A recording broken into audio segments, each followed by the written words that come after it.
Good evening, everyone. I trust you've had a fruitful day. I do not say happy, though I hope it has been happy. Namo tassa bhagavato arahato samma sambuddhassa. Namo tassa bhagavato arahato samma sambuddhassa. Namo tassa bhagavato arahato samma sambuddhassa. Homage to the Buddha, the blessed, noble, and fully self-awakened one. Today, we ran a little day retreat for some people, and I think one or two people will be here from today. And one thing that has come, shall we say, has come out with this lockdown and everything is how people have become neighborly to help each other get food and stuff like that. And it's brought out the friendship which was hidden before. So I thought, well, today might be a good time to just look at one or two things the Buddha says about good friendship. This isn't from the middle length sayings. These are taken from the Anguttara Nikaya, which is a collection of the discourses by numbers. One of these, two of those, right up to number 11. And also there's a quoting from the Digha Nikaya, that's the long length sayings, discourses, and it's from a discourse to Sigalaka. It's a discourse which is devoted to lay people. And there's one here from the connected sayings, which is about friendship, about good friendship in the spiritual life. So my idea is that I will read out what the Buddha what the Buddha says about good friendship. And there are two sides to the question. So first of all, we have to bring somebody to mind, or some people to mind, who we consider to be good, close friends. Of course, your closest friend is, if you're married or you're in partnership, that would be your closest friend, or your parents or whatever. But just to bring certain people to mind, and we're going to ask ourselves, would they? And then afterwards, would I? Okay. So the first one is, one should associate with a friend who possesses 7 factors.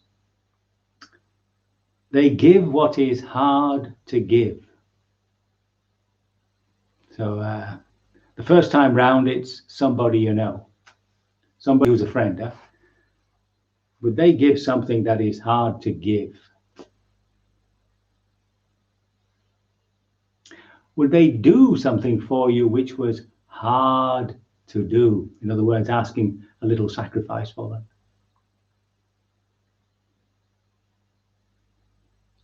Would they patiently endure what is hard to endure? In other words, when you're being nasty.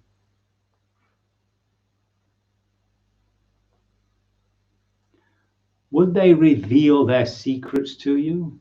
Would they give confidence like that?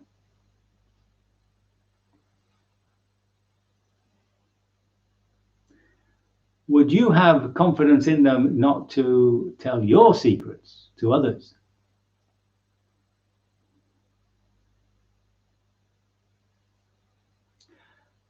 They would not forsake you when you're in trouble.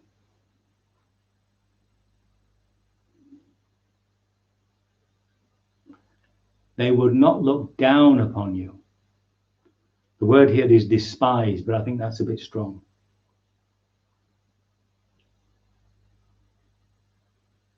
One should associate with a friend who possesses these 7 factors. So now, turning to ourselves, would we do it towards certain people in our lives? Would we give what is hard to give?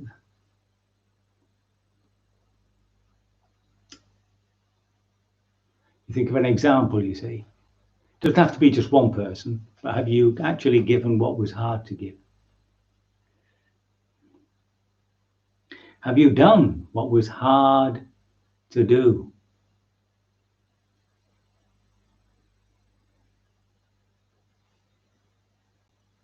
Have you endured what was unpleasant? Unpleasant about them, that is.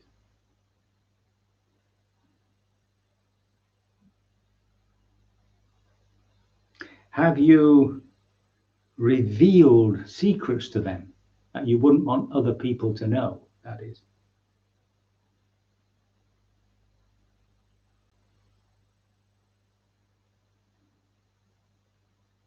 And have you kept your confidentiality? Have you preserved their secrets?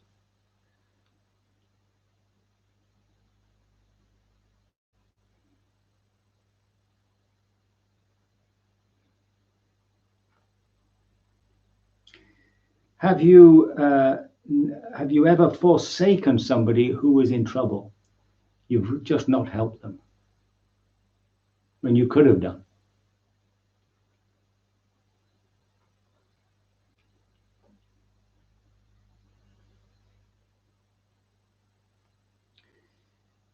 Have you looked down upon friends on occasion?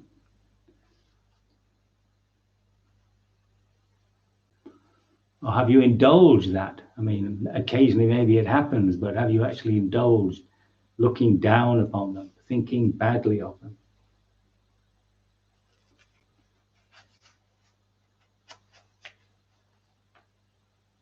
So now there follows a verse. A friend gives what is hard to give, and he does what is hard to do. They forgive you your harsh words and endure what is hard to endure. They tell you their secrets, and they preserve your secrets. They do not forsake you in difficulties, and they do not look down upon you. The person here in whom these qualities are found is a friend. One desiring a friend should resort to such a person. So that's the first description of a friend. The next one is, of course, they're all similar, but they do have a little twist. One should associate with a friend who possesses, again, 7 qualities. They are pleasing and agreeable. That's the easy one, isn't it? They are respected. So somebody who's generally respected. So you have to choose, if you look around your friendships. They are esteemed. They are a speaker. I tried to find out what exactly that means. I couldn't really find out what the meaning of that is, and there's no notes on it. So you'll just have to imagine what that means. They're a speaker. Do they patiently endure being spoken to? So that's when you have to say something which they don't like, but is, from your point of view, they're good. For their good.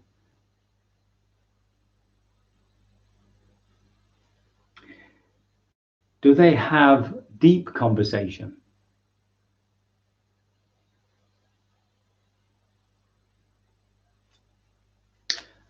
Do they not encourage you to do something which is wrong?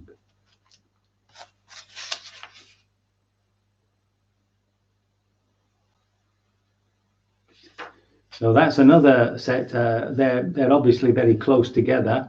Does not encourage or enjoin you to do what is wrong. So now, what about us? How do we? How have we acted in the past? You see, have we been pleasing and agreeable?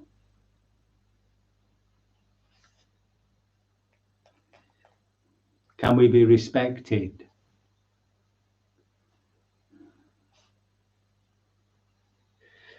Are we generally esteemed? In other words, are we well thought of?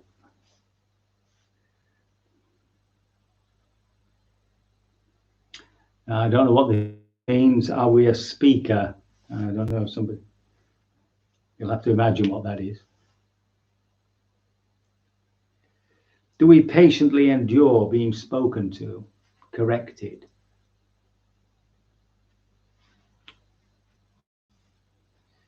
Do we, talk deeply about things, or at least go into things a little bit more than just surface talk?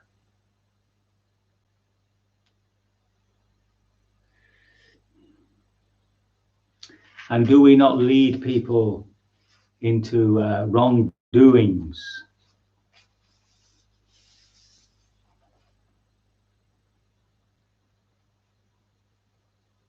So again, this is followed by a verse. They are dear, respected and esteemed, a speaker and one who endures speech.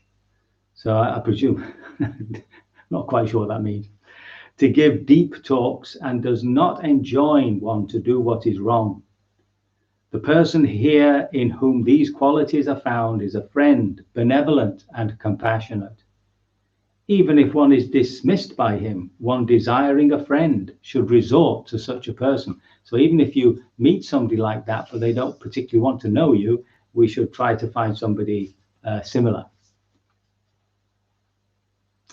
So now there's another way of describing four good friends, four kinds. This time it's four kinds of good friends. And this is the advice he was giving to this man, Sigalaka. So he says there are four kinds of kind-hearted friends. So again, if you can think of somebody, the friend who is helpful, a friend who shares one's happiness and suffering, a friend who points out what is good,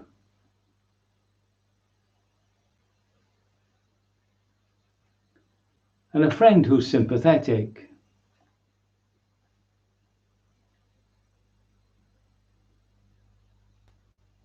Now, what about ourselves? How do we see ourselves? Are we helpful?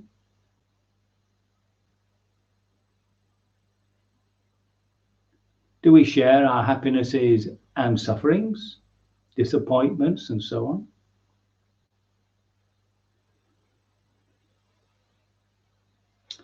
Do we point to what is good?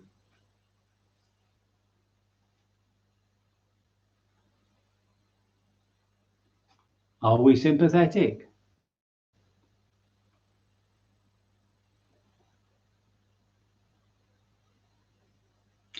Then there are four cases of a helpful friend. They protect you when you are heedless. You think of somebody who's helped you when you're heedless. They look after your property when you're heedless. Not necessarily your house or anything, but whatever you've asked them to look after.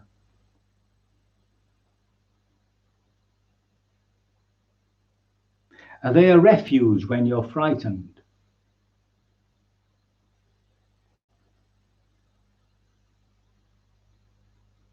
And when your need has arisen, have they given twice the wealth required? That's a bit much. In other words, have they given more than you asked for?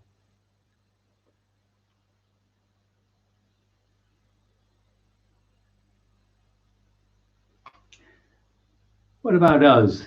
Have we protected someone who was about to be heedless to do something which would have not looked good?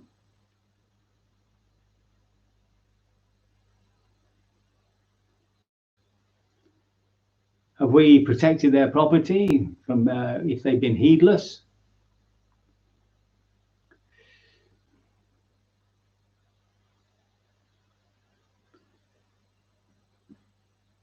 Have they been able to take refuge in us when they're frightened, anxious about something?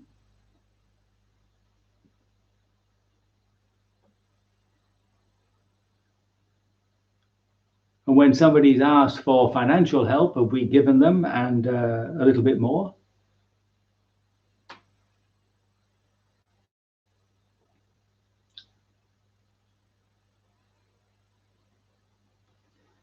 There are four cases of a friend who shares one's happiness and sufferings can be understood. So we've come across some of these.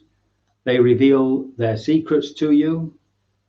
They guard your secrets. They do not abandon you when you're in trouble. And this is the big one. They would sacrifice their life on your sake. Think of anybody who might sacrifice their life for you. It's a tall order, isn't it?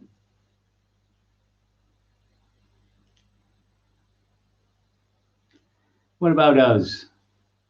So have we protected somebody when they're heedless? Have we shared somebody's happiness and suffering? Do we keep their secrets? Guard their secrets? We've not abandoned them when in trouble. And this final one, is there anyone whom we would sacrifice our life for?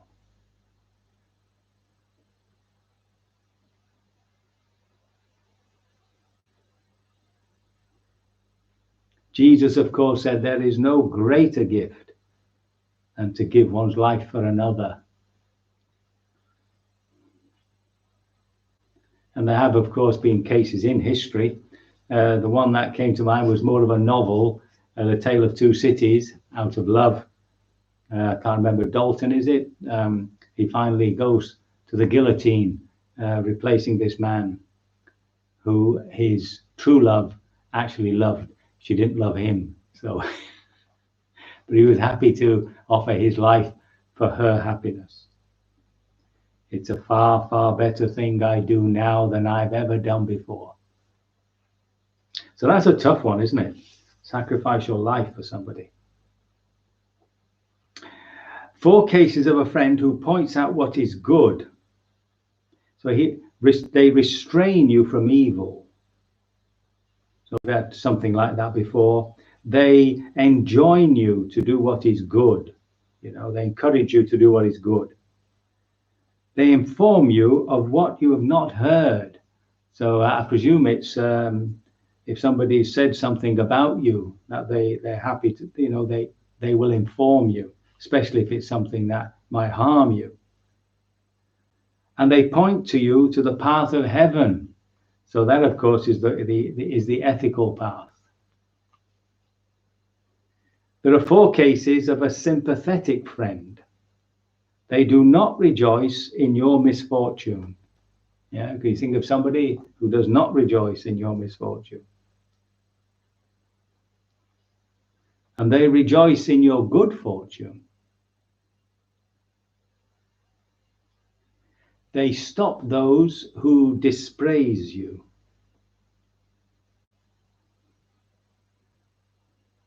They commend those who speak praise of you.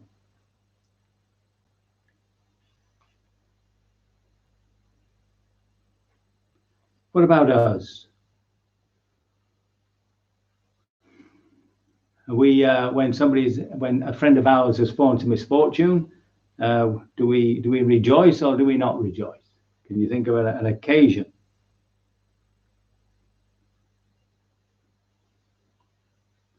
Do we rejoice in a friend's good fortune? Or are we caught up in jealousy or envy? Do you stop somebody who's speaking badly about your friend?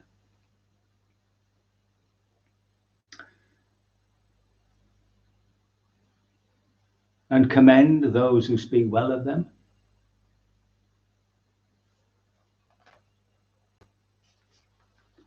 So these are all little pointers, but the final one also is about spiritual friendship.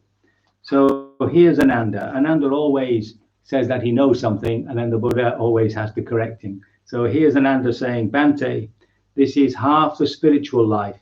That is good friendship, good companionship, and good comradeship. So now this is about what you need for your spiritual life. So this isn't about your work or your finances or anything, but in what way is good friendship part of your spiritual endeavor? So he says it's only half the spiritual life. So the Buddha says, no, not so, Ananda, not so. This is the entire spiritual life, Ananda. That is good friendship, good companionship, good comradeship. When a person has a good friend, a good companion, a good comrade, it is expected that they will develop and cultivate the Noble Eightfold Path. So having a good friend on the spiritual path is obviously going to be a great support. I mean, I've known cases where one person of within a marriage became a Buddhist, and the other one just couldn't stand it, really, found it very threatening. It was a very difficult time. I mean, eventually it sorted itself out. But if you happen to be in a relationship where both of you are committed to the path, well, you can see that would be a great support.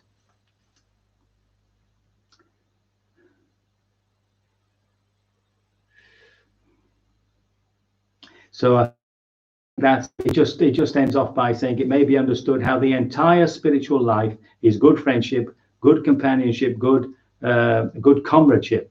By relying, and then he talks about himself, you see, that confidence that we should have in him. By relying upon me as a good friend, beings subject to birth are freed from birth, beings subjects to old age are freed from old age, or from aging, that's better.